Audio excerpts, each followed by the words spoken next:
flying prices to the moon. The beers them waiting for the crash coming real soon. But the OG consultant watching, he's seen it all before. Over 40 years in the game, he knows the real score.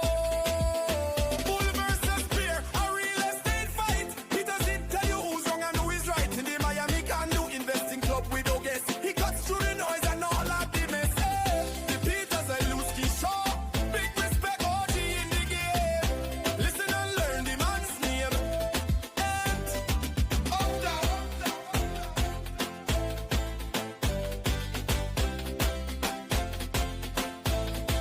Peter Zalewski Show. Happy Wednesday, Miami. This is the Peter Zalewski Show. It is a live stream podcast I do every Wednesday at 4 o'clock South Florida time. What's the show all about? It's a one-on-one interview with somebody I think you need to know. It doesn't matter if you were born and raised here. It doesn't matter if you just moved here or you're thinking about coming here. This is somebody you need to have on your radar. Who are we talking to this week? We are talking to a journalist, a family of journalists, those who cast a tremendous shadow in Miami-Dade County when it comes to the business community, the journalism world, any and all of that above. It's no one else but Michael Miller. He is the publisher. He's also the executive editor over at the Miami's Community News. Michael, thank you for joining us. I'm used to being on the other side. You're used to asking the questions. This time I'm going to ask you the questions. Your introduction was so flattering. Thank you so much. But I'm not sure if I buy into that whole journalism thing, but we're having a good time. Having a good time. Michael, you guys are going on 7 years of having a good time. You were set up in 1958. That's good. You've been doing your homework. Hey, you got it. Yeah, you absolutely got to do your homework because when you're dealing with somebody like you, you're going to smoke it out real fast. So, Peter, number one, you've been a journalist for most of your life. You've written for a lot of major newspapers over the years. You have all these shows, right? You're well known throughout the community, especially in the downtown condo arena. Some people love you and some people not so much, right? But it's a delight to be with you. Thank you, Michael. Michael, let's go back in time. You remember a guy called Larry Berglund? Of course. Yeah, Larry Berger, the founder of Business Monday over at the Miami Herald. It was a cutting edge thing at the time. They did a weekly section within the Miami Herald back when the Herald was actually something of substance in terms of the actual print, the hard copy. So when I first got in 1993, he had a program where he did one-on-one conversations with those people who are significant to the business community. That's exactly what you're doing. I'm kind of mimicking what you're doing, and I'm mimicking what Larry did at trying to introduce members of the community to the overall diverse South Florida, let's say, society. So I'm so happy that you carved out time to come in here and face some of the questions I have for you. Oh, ready? Go ahead. Bang, bang, bang. All right. So, Michael, rules of engagement. What I want to do is I want to start off a little bit about you. And I want to talk about Miami's Community News, all the different publications you have, what some of the things you guys are doing. I want to talk about sort of the future of journalism. It's all changing right now. Everything is dramatically different. You've seen it kind of all. And then most importantly, at the end, and this is what I want people to stick around for, at the end, I want to tap into some of the insights you're getting for business leaders, those people you're talking to every single day. What's going on in the economy? What is the vibe? What is the consumer confidence? I want to talk about all of that. So does that make sense? Does that sound good? We're ready. All right. Michael, first and foremost, tell us a little bit about yourself. How did you get into journalism? Why did you get into journalism? Do you still have passion for journalism? When I was in high school, my father had already purchased the South Dade Shopping News in 1958, and then he renamed it Miami's Community Newspapers. And when I was in high school, I was delivering newspapers. As soon as I got out of school, I was in this Impala delivering newspapers. That sucker was filled up, all right? Front seat, back seat, trunk, out delivering newspapers all over, which is a real thrill for me. Where I got the first notion that I should probably use a truck rather than the car was when I brought the car in for servicing. They kept it. It was the least car. They said, we're keeping it. You ruined all the springs in it.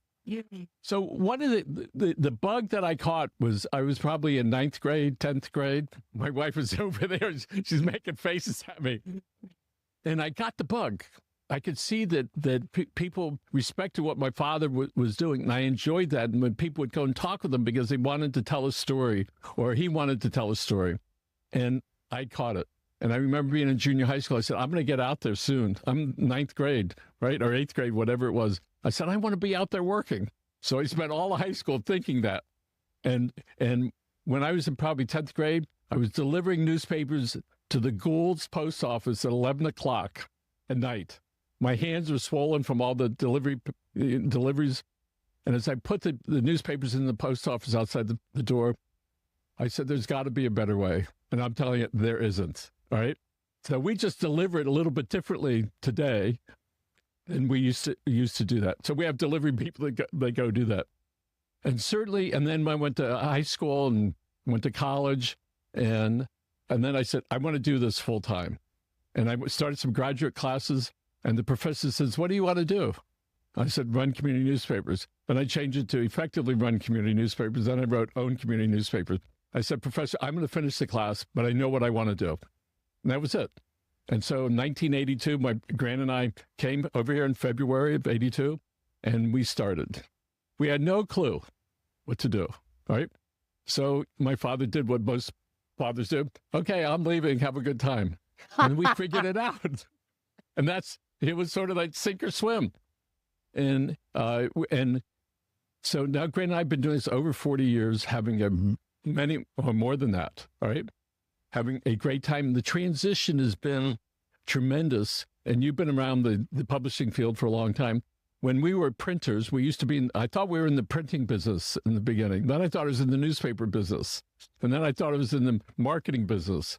And finally I figured out that we're in the connecting business. We connect people and figure out what we need to do to get people to pay attention and for us to pay attention to them. Perfect example, one of our events, somebody wrote in on a Google review, do you have seats there for disabled? And you know what we had today? I had a disabled thing, a placard sitting on the table. A guy in a wheelchair came over, all right, and sat there. And I'm going, hallelujah, because we listened to what people wanted and gave them that. And it was a real neat thing to be able to do that, to say, I'm hearing them, and what else can we do to connect people? And, you know, that's the biggest issue nowadays. There's so many places where people can be entertained, right? And in the old days, people would read a whole lot more. And what we figured out is, and I was listening to a show that somebody did in 1972. He said, the printed word has not disappeared. It's just changed locations. And you understand that, and we understand that. There's a place for all of this. And there's no question that the media business, the news business changes every 6 months. There's another thing. And, you know, in 1980-ish, when the internet first came out, we knew it would help us. We didn't know to what extent. But we started working on our newsletters. Now we do 23 newsletters a month, over 1.8 million go out a month.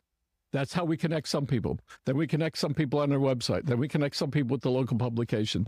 We did an event this morning at Costa Cuba. I don't know, 250, 300 people showed up. So we're connecting people there. And you've been here in the studio and you've seen these other people that come in. And so we learn how to connect. And there is a thirst for that. And you know that in the business that you're in. People want to feel good. They want to get information.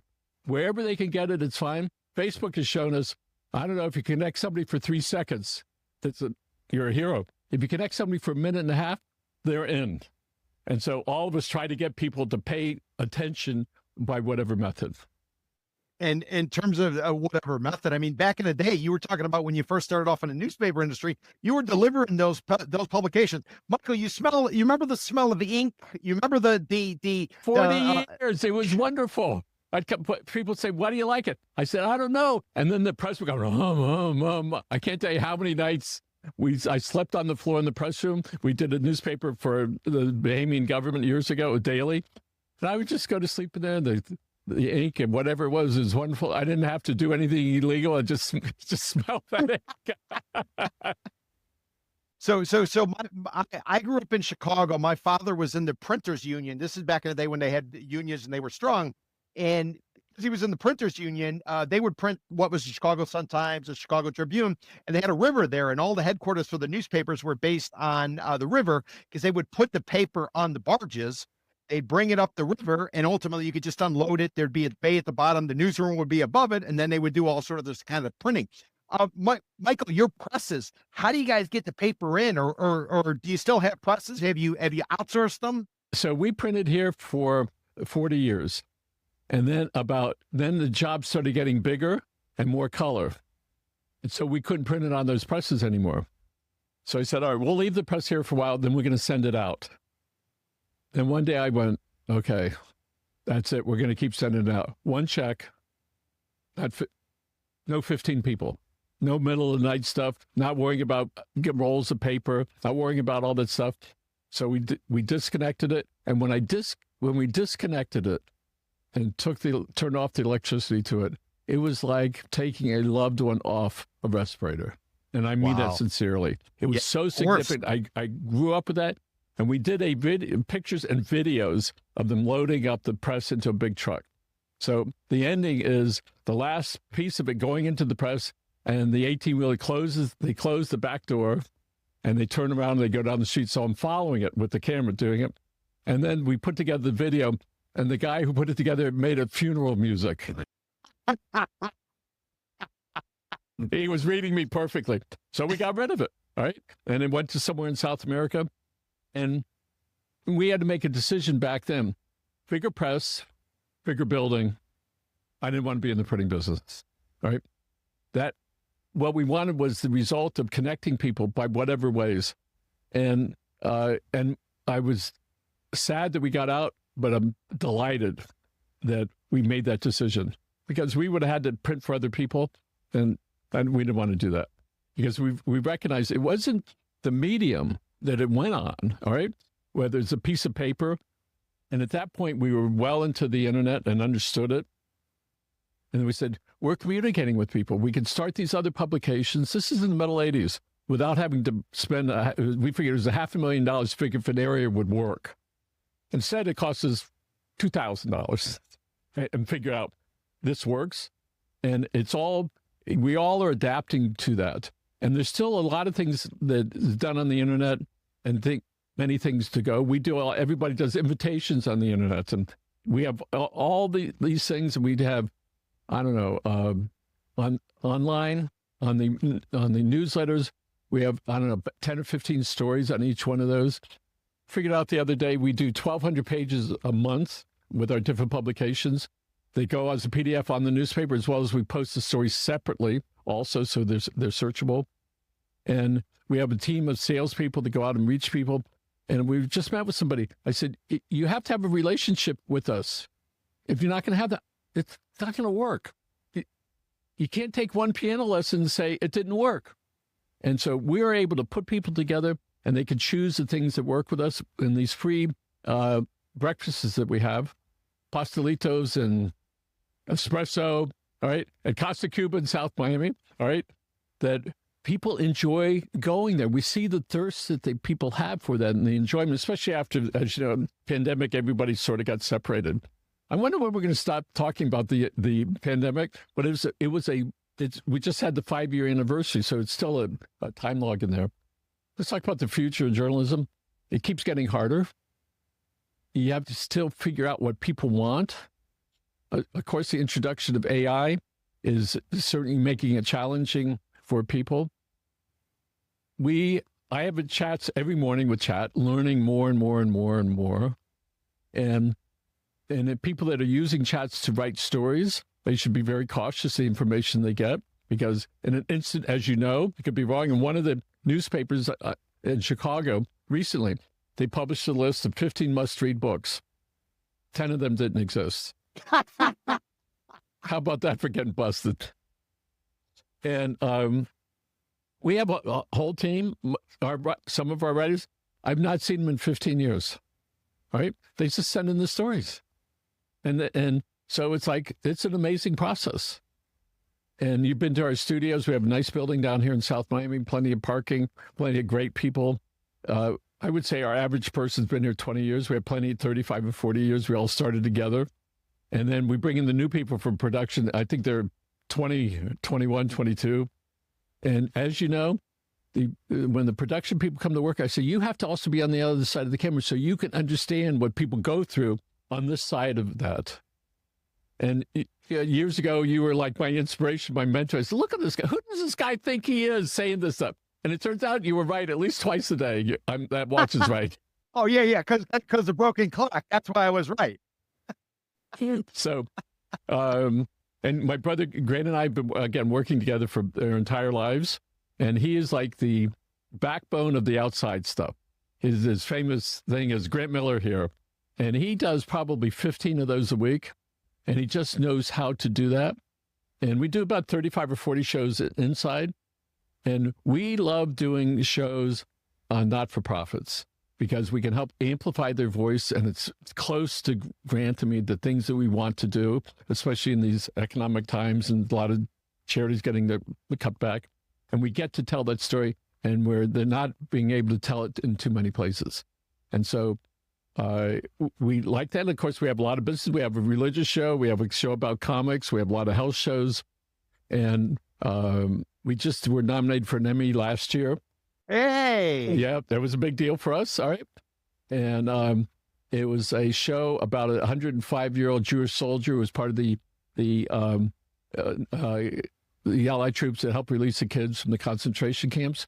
While he was there, he was told to guard Hitler's home. He went in, sat at his desk, and gathered up all the embossed stationery and started sending letters to people. They found one to his wife from 80 years ago. Wow. And so we had 3 students from Columbus High School, and Millard Shepard helped us with this, former broadcaster, fighter pilot. Yes. So now these 17-year-old kids, when they were 17, they were nominated for an Emmy. Really, it was a big deal to be able to be part of that. It was like, overwhelming, because that stays with them. All right. Yes, it does. And we had some of those kids over here the other day, and they came here to do something. So who walks in? Maribel Rodriguez. They said, "You're here. We're going to do an interview." And so we sat down and they interviewed her. And it was like really wonderful to see these kids and see how they move forward. One had a camera, one was a microphone, and one was the host. Grant and I enjoy this. I've been doing this my entire life. The last 5 years, 8 years have been the best ever.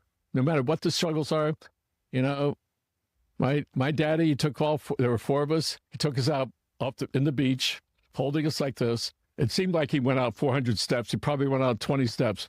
And you know what he did? Throw you in. Yes. He threw us in. So when it gets tough, I think of that. All right. And I go, okay, I got the lesson. Swim, go. So you analyze real estate data from downtown. That's what you're known for. Tell us what it's like for you when you come up with the stuff and it's all factual. This is not like bull stuff. This is for real stuff. And your people that participate with you, what's it like when they say, I really enjoy your stuff? It's right on, and it's not politically motivated. It's right there. Here's the information. What is it like for you? So there's a club called the Dade Real Estate Investors Association. And basically what it is a bunch of people who are in the trenches, kind of buying houses and fixing them up and flipping it. And leading up to the Great Recession, they asked me to speak, and I spoke, and a woman came up to me afterwards and she said, "This is my situation. What should I do?" And I told her, "Listen, don't get out now, and you'll probably you won't enjoy it at the moment, but later on you'll thank me for it." Fast forward 10, 15 years, she comes up to me after I speak at one of the events. She said it was the best advice I had. I was able to get out. I was able to preserve what I had, and then I turn around when it all went sideways and buy something new and be in a much harder situation. So the information is what drives me. I think there's something in the blood. If you're a journalist, you're a journalist. You do it for the love of it. You do it for the facts. You want to bring the information to the people. And more importantly, you want to dispel all of the nonsense that's out there. You don't want people to swallow the hook. I mean, these are not the days, or they shouldn't be the days, of the snake oil salesman, because of all these capabilities we have. And that's the part that drives me always, is when I hear something that doesn't seem fair, or definitely seems misleading, and somebody's going to get jammed up. That's when I tend to react and go hard at it, using all the skills I learned from journalists, much like you. Michael, I walk in your newsroom and I'm having flashbacks. This is like, wow, this is what I enjoy. Now today it's all about work, co-working space and this and that. You walk in your place, this is a newsroom. This is legit. This is the type of place I want to be around because it just breeds information and positivity, ethics. You know what it also breeds, Michael? Pica poles. When's the last time you saw a pica pole? When's the last time you saw an X-Acto knife? Anybody who doesn't know what that is, back in the day when they put together newspapers, what they did is you had to print it up. Then you would turn it over to the design room. The design room they'd run it through like glue, like a glue machine. They would put it up on the paper, and guys and women with X-Acto knives. I remember working in Miami Today. There was a guy called Bernie. He used to smoke, and you could smoke inside. And that cigarette ash was curling around. And here he is with the glasses on, with the X-Acto knife, trying to get it all.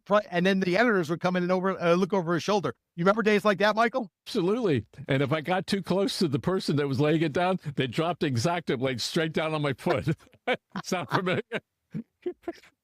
And today, WordPress, you just put it up online and boom, it's there. It's just, everybody just thinks it's amazing to see the transition that's occurred. It is. I remember 1982, 3, we were on copygraphic typesetting machines. You remember those? So yes. I told our person that was working, I said, come January 1st, that machine is going to be unplugged. And you are going to start using these apples. The screen was this big. I said, I don't know, but you're going to have to figure it out. And that's what we did. And the ability to write something and to have it distributed in a moment is tremendous. We like to bother the county commission. And so they probably don't get bothered by it anymore, but we do our best part.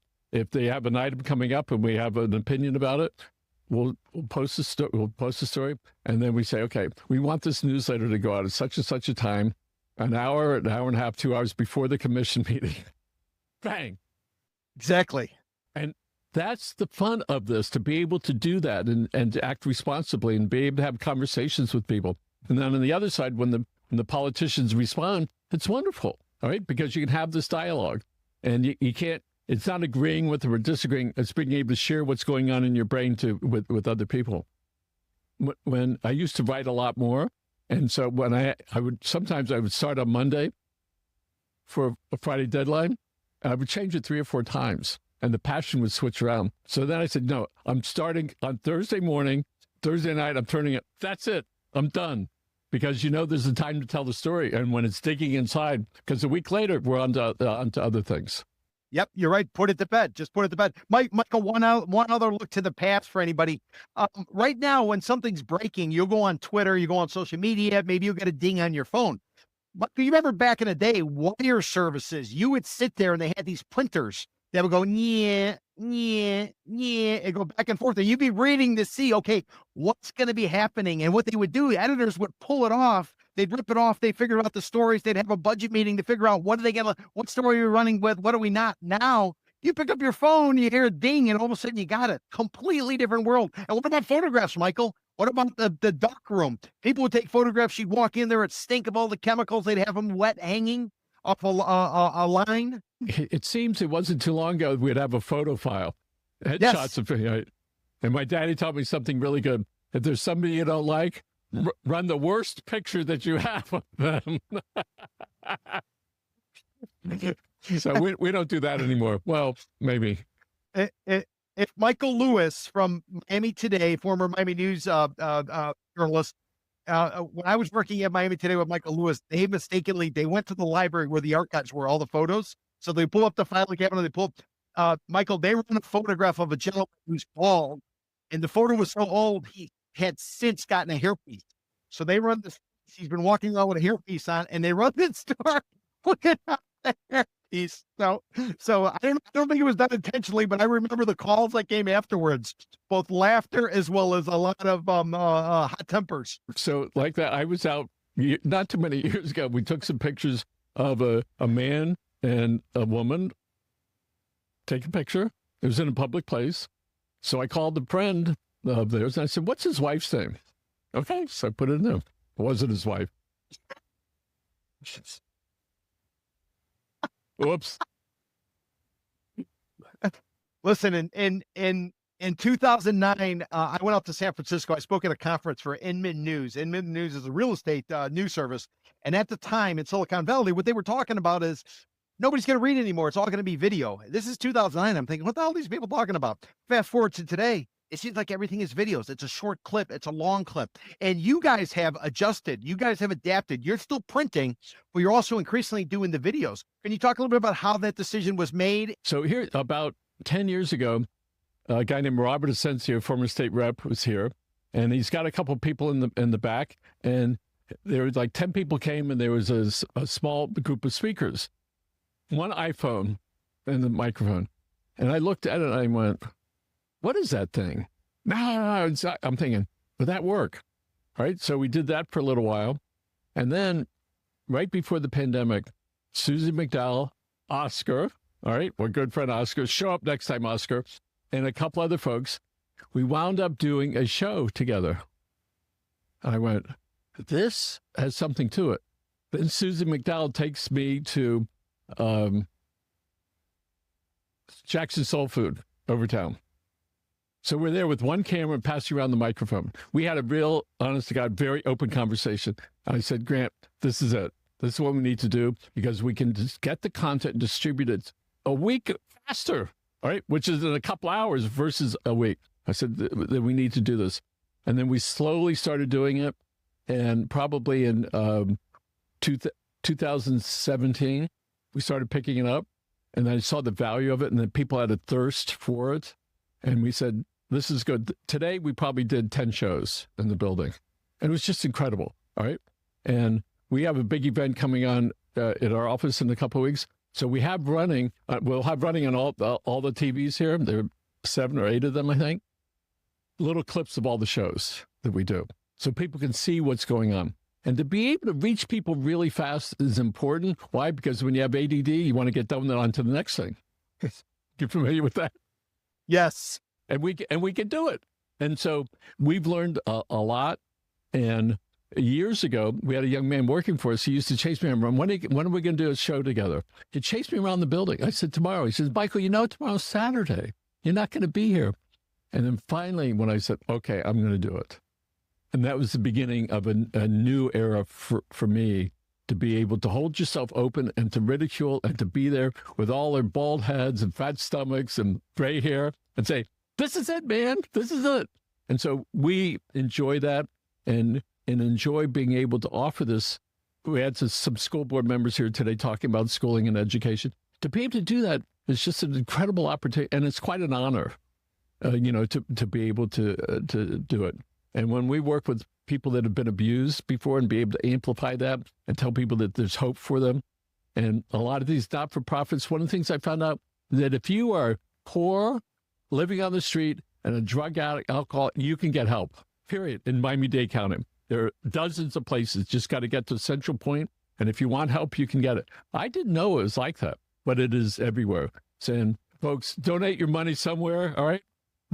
But people, we all can make a difference like that, and that's one of the things we enjoy. Speaking about making a difference, what I'm finding from AI is it doesn't go back far.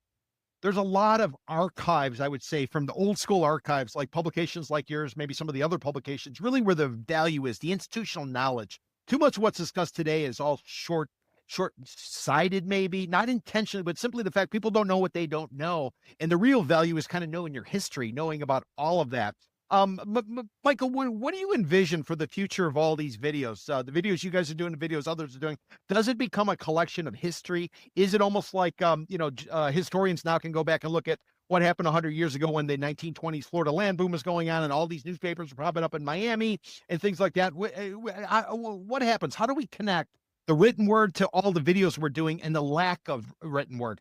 So one of the things I recognize, you can go to wolfsonarchives.org or Wolfson Archives, and they keep significant events. That's why I found a video of my father, 1960, on Channel 7, that I remember him doing that. Somebody sends me that. Oh, my God, what a thrill it was to do that.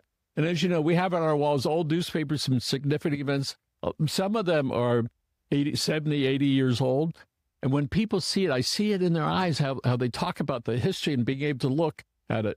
So the question is, does that matter? I'm going to tell you, the people that come here, it matters to them, because we understand it's important to have that history, because one day you want to look back, or your children are going to want to look back, And I think that it's important to know where we were from and that institutional knowledge. You know what that's like, that when you have that answer, right? And the lawyer says, you say to your lawyer, how did you charge me $10,000 for the case? You only worked on it for half an hour. He says, you know what? I've been working on it for 30 years. That's why I can do it in half an hour. And so it is with you when somebody asks you about the condos east of I-95. You get it because you've archived that stuff. And I've seen some of your charts. I don't get all of it, but after a while, you get a theme that there's some place where somebody can go. And I think it's important for all of us. And one of the fears for a lot of people is the photograph on paper. All right. You won't find those anymore in somebody's box of stuff. You're going to find some other thing that you're going to go have to access to see what's there. And old family pictures, pretty soon those are completely gone. So, and yes, they'll be in a thing, in a camera somewhere, but it's different. All right. It's different. Yeah. And there was just a report out. I was reading that new generations interesting enough, they're starting to like to read things versus videos. And maybe this is that cycle that's on there. All right. And then when you want to put stuff to get a search, those are words that are getting searched. All right. And so we try to do as much as possible to get people to find their stuff. AI is certainly assisted in a lot of that. And people say, oh, look at all the people who are going to lose jobs. No, it's going to shift around, all right? It'll be different. And when I was with one of the professors, two professors at Miami-Dade College, a year apart, I asked in the beginning, if I do a story and I participate 10% of it, can I put my name on it? That's a good question. I said, how about 30%? Well, that's a good question. I said, when the president does a speech, he doesn't say a speechwriter did it. I said, all these people that write books, they're not writing them. All right. We all know that. And we go, okay. And so next year, I meet the second professor. He says, we're working on it. I meet the third one. This is now 2 years after the first one. He says, Michael, we're going to get to a point that if you're the prompter in your tone and in your voice, that is your story. All right. And so that is comforting to be able to do that. And I do a lot of stuff. None of it is published, but it's stuff for internal. I said, it needs to be in my voice. Yes. The Michael Miller style. And so after a while, it just does it. And I verify it. This needs to be in my style. I want it so when my wife reads it, she's going to recognize those words. And so chat tells me sometimes, Michael, you're the writer. I'm just your editor sitting here putting into sequence. So it's good. We've hired editors all the time. They take our stuff that we try to make sense. No, you got to move the paragraph here and move it up there. Your headline is all screwed up. Change the headline. And so as a tool, it is a wonderful thing. It's certainly going to change a lot of stuff. Who knows ultimately what the change is, but we recognize we've probably been through about in this industry, 6, 7, 8 big changes. This is going to be another change. And in 5 years from now, there'll be something else that's coming along. Whether you want to call it TikTok, how long did it take TikTok to get as many people as Facebook? A third of the time. And now they're talking about a replacement for TikTok in the United States because TikTok's been sold and there's been some moves by the new ownership, and supposedly a new social media network has popped up. I'm hearing about it on Instagram. It could all just be propaganda. I'm not really sure about that, but Michael, you mentioned something about the editors. Let's sort of lay it out the way it was back in the day, at least from what I saw, and then maybe you can tell me about it. So back in the day when you were a reporter, and I was a reporter for 13 years, when you were a reporter, you'd write a piece, it would then go to the copy editors. Copy editors were people that's all they did is read, and they edited, and then it ultimately would end up to another layer of editors, and everything would get changed sort of along the way to make sure it was within their style, things like that. Today, when you write something, you put it up, there's basically no editors. I like AI because it's an ability for somebody to look over my shoulder. And I always ask it, listen, don't blow smoke up my ass is what I tell it. Come at me hard because I want to be able to respond if somebody sort of pushes back. You remember the editorial process and how does it evolve as we go forward? Well, as you're saying, I would write a story. I would give it to an editor. He would edit it. Sometimes it was more than punctuation. This whole sentence out. Oh, I know that the feeling. Headline's wrong. Got that wrong. It should be over here. You got to follow this stuff. I go, all right. And so, and I would get stung by it, but I knew it was the right thing. Of course, it was his style, whatever that happened to be. And to your point, it is essentially just live reporting. At the Herald, they used to do that. they would go, they'd do the story. Sometimes it would take 3 or 4 days, and they'd have the top guy, a couple levels to go up. Now, as you're saying, we do a story, it's done, all right? And it's gone, all right? So far, we've managed to stay out of trouble. So, and lots of people get into trouble because they say stuff that's, hurtful and on purpose and whatever. Yeah. And it's quite a litigious society nowadays. But I think that it's important when the story needs to be told, you need to tell it, because in a week from now, it's old. Nobody cares because there's something new that's hitting the headlines. All right. Last journalism-related question. I grew up in a great news town where there were all kinds of writers. There was a writer I watched, or I listened to a columnist growing up, a guy called Mike Royko. Anybody's never read Mike Royko stuff, I'd recommend you check it out. Michael, you grew up in Miami. The amount of talent in Miami was bar none. Some of the best journalists in the country, if not the world, especially on a columnist perspective. Well, you had the Dave Berrys, you had the Carl Hiaasen, you had the sports columnist. You have, what was it, Scott Price, I think it was, SL Price with then went on the Sports Illustrated, stuff like that. So did you have a voice that you read that ultimately helped you to craft your voice? You were talking about when your wife reads something, it's got to be in a Michael Miller voice. Who was influential on you? So I like Carl Hiaasen. All right, I enjoyed his stuff. I also, by the way, enjoyed when Jim DeFede used to write. This guy had cojones, man. Yes, he was right. Oh my goodness gracious! By the way, he was scheduled to be our speaker in March 2020, right when the pandemic hit that week, right? Because this guy, when he was writing, he was so well respected, and he just went right at it. And we see him, I think it's Channel 4, right? When he's interviewing people, he hammers away. And so I got some guts from that, all right, to be able to do that. This much of it, all right? And so it was sort of the combination. And when I asked Chad about my writing, it comes back a much softer approach. One day I was asking for some help in a letter that I was writing, and it responded with, "Michael, this is not your style. What do you want to do?" And I said, "Okay, I want you to understand how passionate I am about this. All right, help me out here." And so I think it's sort of changed. I used to write a lot about politics. I really enjoyed that. And, as I'm entering this new phase, I think, okay, what is it you want to do, all right, with that? So again, there's some great people, most of them working at the Herald. I enjoyed, there's the bowling guy. I wasn't into bowling, but that guy was Miami News. I forget his name. He wrote that thing for decades, right?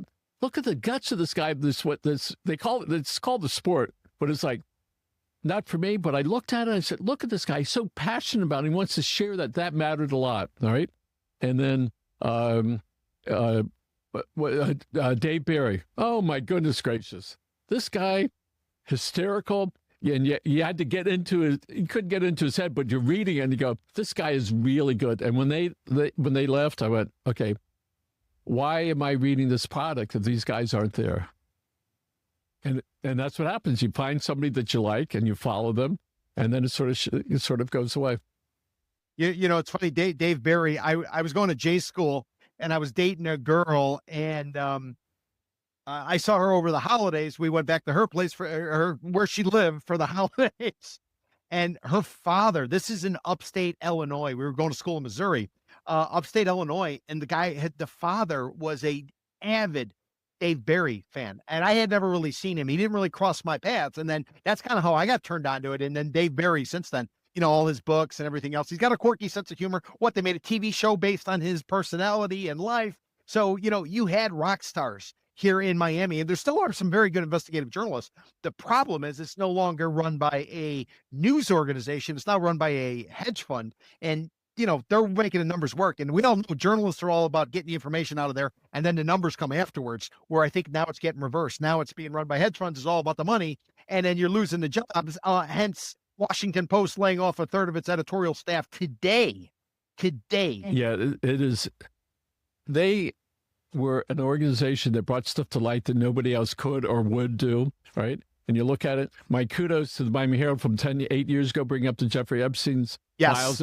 And that's ongoing today because of the research this lady did. I love Doug Hanks, who does political stuff. And I'll tell you what, he doesn't care. He's just right. Whatever it is, wherever you are, it is what it is. All right. And we know he's got some more stuff that he's working on. He knows what story it is. Do more, Doug. Come on, finish it up. Do the job. And sometimes when we run in some Herald papers, say, when are you going to get your next indictment? The major papers serve a function in getting information so that the prosecutors have to do something with it. They cannot avoid it. So, and it costs a lot of money. People shouldn't kid themselves how much these stories cost. I mean, a lot of money, because they want to make sure it's 100% right. So, and you're right about the hedge funds. Before, there was a commitment to the community, and it was part of what they're doing. They created the non-group group, which is a group that didn't exist but really did. And they would set out an agenda with the business leaders throughout Miami-Dade County with the power of the Herald and write about the Everglades and criminal corruption and keeping bad people in jail and politics and making sure that's right, the elections were run right. And they did that for many, many years. And when we saw it drifting away, it's a sad day. All right. And by the way, they charge for their newsletter. Do it for free, for God's sake, because it's so freaking hard to read it. All right. Just let it free. All right. So whatever numbers they have, it's not enough. All right. And, my hope is when they get some money, to hire some more reporters and do the stories that matter to all of us here in South Florida. It's inevitable. Whenever there's a big story, I always look at the byline. Byline is who it's written by. And they all came through Miami. It doesn't matter if it's the New York Times, the Washington Post, anything. Everybody comes through Miami at some point to see the amount of talent. I'd almost compare it to the Miami Marlins baseball team. The Marlins always have the best talent, and then they always trade it away. And you're like, what did we get back in return for,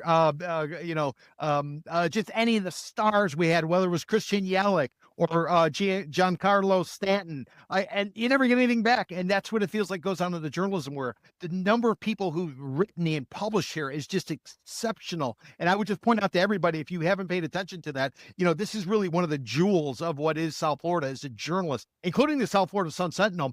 And there's plenty of people up at the West Palm Beach or the Palm Beach Post that are doing excellent work. And you factor in some of the weeklies and other publications like South Florida Business Journal or Miami Today. Michael, you guys are the foundation. You guys are on everybody's driveway. You're in everybody's email over and over and over. How long did it take to get there, and how much more do you got to do, or have you guys built everything you need to do? No, I know that in 6 months we better be doing a whole lot more, or maybe some different things. Today at one of our events, our sponsor typically has smaller banners. And I said, I want you to bring your big step and repeat, the largest one you have. It's going to be behind the speaker where this person's speaking, because they're going to be filming it, and they are going to distribute it to 100,000 people, the people that you care about. So bring it over. All right. So that was when we figured out that they're about to benefit a lot. And so the reason I'm bringing it up is because it was something different than we usually do, where we put our banners first, all right? And then there's little ones on the outside.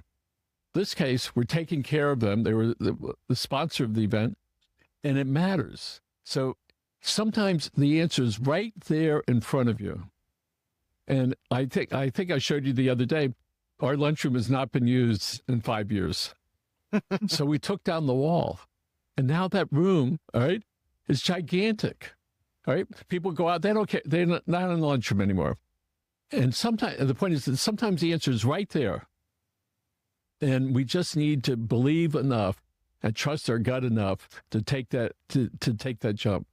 And when we started collecting email addresses, getting people to subscribe, I remember I went out to a 5K run at Miami FIU. All day long, 350 people. I figured out how much that cost me. It must have been $600, right? My son, in the ad business, he said, Dad, you can't do it like that. I said, well, how else are we supposed to do it? He said, you have to do it in a mass way, in a big way. And so I'm reminded every time when we send out emails, it's because somebody said, you can't do it one at a time. So we recognize that we have to keep evolving all the time. And the 20-year-olds, when we bring them in, guess what? Right? Sometimes they have a great idea, and so we listen to it. They just don't know how great it is, and neither do we. But because we are on this box, whether the box is this big or this big, you got to get somebody come and bang it up a little bit, as your editors used to do, as my father editor used to do, and bang us around a little bit so that we can create more value for our readers. And we know if we can take care of them, that they take care of our customers, and then we can go home happy and be able to say, here, if I could get my children to show up at some of our events, I'd be a lot happier, though, so I can show them what we were able to do, all right? And I think it's important, all right, to be able to share that with them. Michael, you and Grant in Miami's Community News, you guys cast a shadow, so a lot of people probably want to talk to you. You're charismatic, you're very extroverted. People are able to get along with you pretty eeasily. So as a result, you're talking to a lot of people who are in the business world. You're talking about what's going on, what are they concerned about, what are they positive about, things like that. In our last 15 minutes of the podcast, can we kind of talk about what is the vibe today of the business community, all aspects of it? Doesn't matter if it's real estate, doesn't matter if it's catering, if it does construction, any of that type of stuff. What's the vibe you're getting, and what are people's outlook for 2026? We got a lot of uncertainty. If you look at numbers coming off of Wall Street, consumer confidence is at a low we haven't seen in decades. Affordability is an issue. We all know what's going on in the real estate market in terms of record high prices. Are they going to hold? People who own condos are getting hammered now because of all the legislation that went into effect as a result of the Surfside condo collapse. And that could be impacting people living in houses because maybe they're selling tile, maybe they own units. So it seems like everything is kind of up in the air at the same time that AI is coming online. So what are people telling you in the business world about what we're seeing in South Florida, especially in Miami-Dade County? I went 2 months ago, and I had a friend go buy me some 10 silver dollars for my grandchildren. They were $32 each. Now they're like 100. And I go, that's not bad. You're telling everybody to trade silver and gold. So you look at that, and I just look at it and I go, well, I didn't do it for that reason.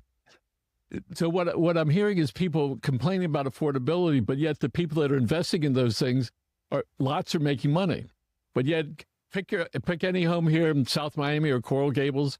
What I'm seeing is there's a whole group of people, take out the top wealthy ones, the ones that used to be affluent middle income. They're struggling a lot more because of this cost. The rich guy doesn't care that health insurance is $1,000 a month. It could be $20,000 a month. But for the guy that's trying to make a living and pay for his house and all the taxes, it is tough. As far as the business people, I went to Bagel Emporium on Sunday. There was an hour wait to get in. So I went over to a yard, whatever, it was down the street. So it was only 20 minutes to get in, but you had to wait at the table for 30 minutes. The place is packed for an hour and a half. And I hear there's no money. Oh my God. Going out to dinner is really expensive. The restaurants that I go to, there are lines all the time. So I get both those things. We're complaining about the cost of whatever it is. Silver dollars went up almost 3 times. That was probably 3 or 4 months ago. The price of housing, of course, it's gigantic. I don't know what's going to happen, all right? But Miami in particular is now becoming very affluent, and I think there's going to be the rich, and then there's going to be the people that are struggling and not being able to take care of themselves.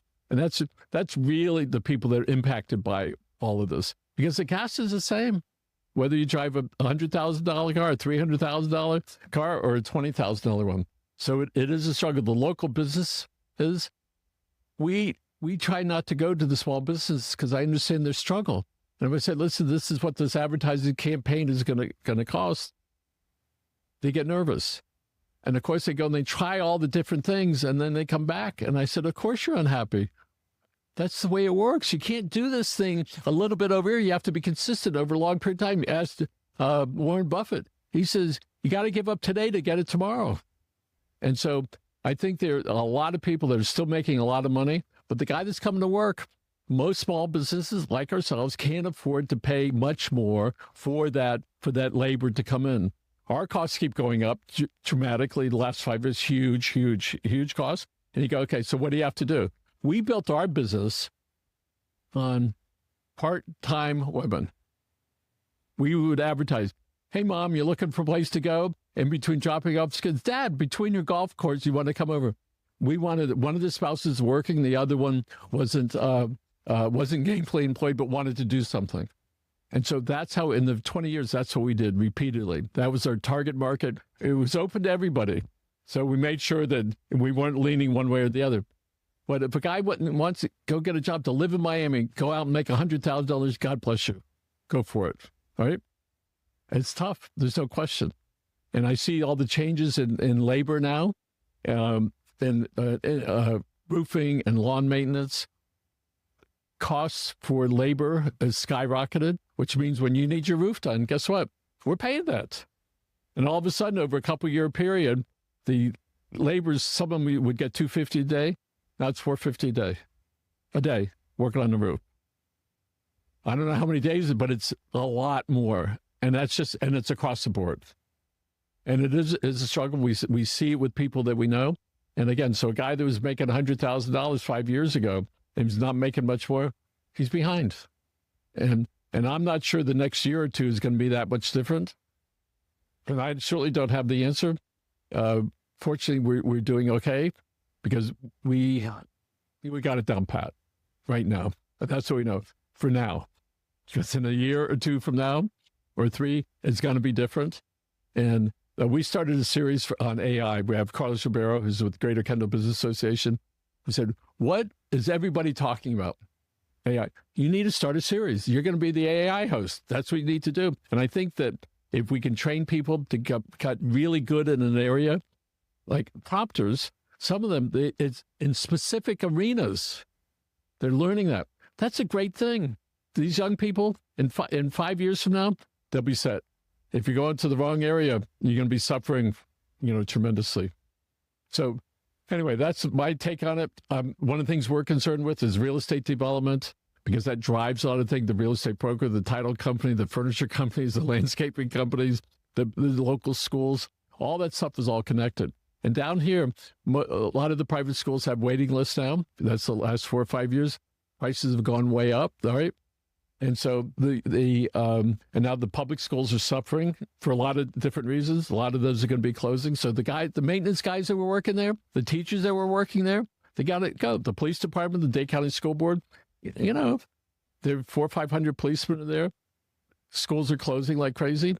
And that all is upsetting for everybody. And years ago, we used to do some work for the school board. And we would put out special sections for them many years ago. And all of a sudden, that's sort of shifted. And we recognize that. That's out. Got something new. And I think that all of us just need to be ready to change and move forward. One of the things I realized, we did some work with the Herald 20 years ago.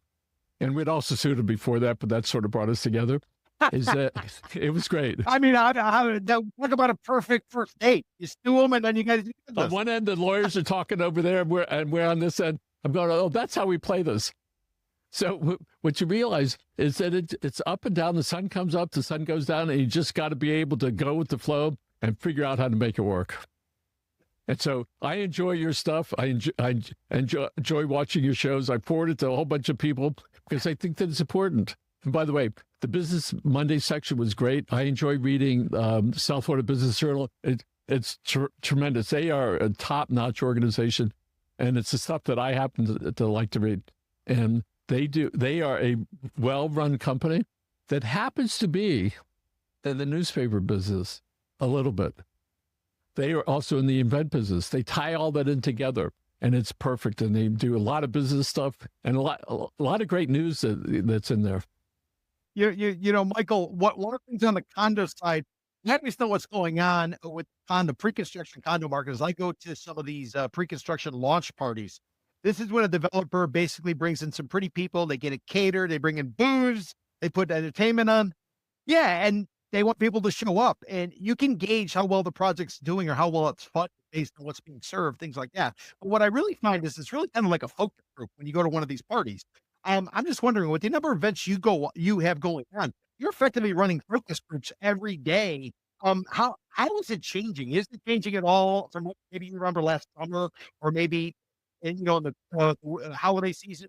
kind of where we are now, did you notice any trends, anything abrupt, or is it just, steady onward?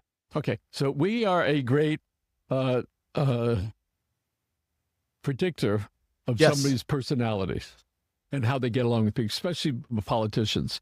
So if we brought in a politician, let's say 2 years ago, and we bring him back in, who's showing up? All right, who's not showing up? How many people RSVP'd? We had for one event, it's a particular politician. It was in 45 minutes. We had 187 people that RSVP'd. And I said, this guy is more popular than all, because we're sending it to mostly the same people, right? More popular than so-and-so, period. There's no question. With the group that we have, we see that we're a pretty good predictor of that based upon, it's like a polling type of thing. Yes. And we also look at it and say, how long do the people hang out after the speaker is done? Yes. You look around the room and you go, okay, there's 5 groups of 10 each, the person's there, all right, versus people when they leave. And you go, they don't like him, and they're leaving. And we have the whole range. Ron McGill from the zoo, very, very popular guy. When we recognize that some people cannot pull their weight in our events, sometimes we have to go add in somebody else. And we know that, right? And we see that, and we like to get popular figures, but we sometimes tell the people, listen, you're not polling as well as you used to, all right? What do you mean? Based upon how many people RSVP'd last time, how many people showed up, all right? This is what you got now. So there's something that's going on. So, and we have a great time. We take pictures of all these people and we put them all together, and we digital frame saying where they're at, and we send it to them. And they put up on their wall, like we call it the wall of shame, right? There's one guy's off. I know all these people. I said, you just met them 30 seconds ago. So yes, you have them on your wall because people like to see that. So we're able to do that. So again, when we send out newsletters, when we send out invitations, we get to see that. And Michael, maybe some of the people watching this, whether they're in the real estate world or maybe they've just moved here, or maybe just whoever, can you kind of give them your elevator pitch in terms of Miami Community News and how they might be able to tap into some of your reach? Because the reach goes on close to 70 years. You guys know everybody. You got every politician. You got all these events going on. Could you give them an overview about maybe some of the services you offer? Okay, and I'll do that. This morning I saw Ron Sheffield, famous real estate guy there. And I tell him, I did what every smart investor did over at the Metropolis years ago. I bought high and sold low. So that's how good I am in that routine. So we have a lot of different, it wasn't funny at the time, but I did an interesting thing, and because you're in that arena. So when we listed it for sale, we didn't get any people. 3 months later goes by, I've already spent another $5,000 on whatever it was. So I said to the real estate guy, what are they selling for? He says, nope, that's the price. I didn't want to tell you. Just put it at that price. I'm done. I got to get out. I don't want to lose another couple $1,000s each month. So what we offer is really, we counsel people when they come in. What are you looking for? And when you say to me, you want to buy an ad? No, you don't want to buy an ad. You want the result that might come from those things. What do you want to happen? It was with the lady today. You need to decide what you're going to do with this stuff. It was about a show. What are you going to do with it? Let's decide that, and then we'll figure out what we can bring to the table. So we have the traditional newspaper, and we do those mostly come out twice a month, all the way from South Dade to Aventura. We have our newsletters all month long, and several million people a month get those different newsletters. We do a lot of social media, which we really enjoy doing. We do special sections. We're doing one now for Pinecrest's 30th anniversary. We're doing one this next summer for city of the town of Cutler Bay. And people buy into that. We have our regular shows. I do a lot of not-for-profits work that I enjoy doing. There's no charge, but a business comes on, they want to set it together a series of shows, they can do that. But most of the things we do is we help people get their head clear about what they're looking for, and then we'll recommend some things. Most of our sales staff and marketing people, PR people, have been with us for a long, long, long time. And my wife is here now. As I got over the age of 60, I said, you have to come to work, all right? So come over here, keep me awake during the day. So her office is right up. Fortunately, we get along really well. All right. So, and it's about getting along with people. When she came to work, I couldn't understand why she didn't have any of that institutional knowledge. So I had to say to myself, 40 years, 40 minutes. And as soon as you do that, you get along. So when we talk to our customers and prospects, we've got to figure out where they are, where they want to get to, and how we're going to help them. We have a customer who buys, he's in our marketing program. In our event that we're having here, he called us up. He says, I want to provide some, he calls them porters, people that can help the area get clean, and no charge. Because he wants to have the shirts with the name of it, walking around with all these people. I'm thinking, how good is that? Yes. And it's like, great. All right, we have our guys in regular, like how we're dressed. No? Yeah. And I'm thinking, how good was that guy to be able to recognize that and bring it to our attention? So again, we try to take care of people and we figure out what works and doesn't work. We upfront said, I don't think we can help you. And there are plenty that have been with us for many, many, many, many years, and we enjoy those relationships. And a shout out to Dade County Federal Credit Union, by the way, and the relationship with Strive 305, which is part of the Miami-Dade County's initiative to help small businesses. So we work very closely with them. And as I mentioned earlier, we did some shows, English, Haitian Creole, Portuguese, and Spanish from Strive 305. Real thrilled to be able to do that for people. That is Michael Miller. He is the publisher, is the executive editor of Miami's Community News. He and his brother Grant, they are a force to be reckoned with. If you've been in Miami, if you've just moved there, you're thinking about coming here, you guys need to reach out to Michael as well as Grant at Miami's Community News. They have reach. They can provide you institutional knowledge. They can provide you foresight. They provide you sort of straight talk as to what's really going on because they understand the community. They understand it well. I'd encourage everybody to go to their website, check it out, communitynewspapers.com. And if you want to send an email to Michael and tell him how good he looks or bitch and moan about him, where you send it to is michael@cnews.net. Thank you, Mike, for coming on the podcast. Right. Way to go, Peter. Thanks for everything.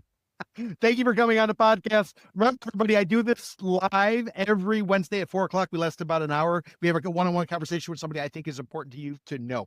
I'm Peter Zalewski. I'm a condo consultant, expert witness, and founder of the Miami Condo Investing Club. And we will catch up with you soon. Take care, everybody. Ciao, ciao.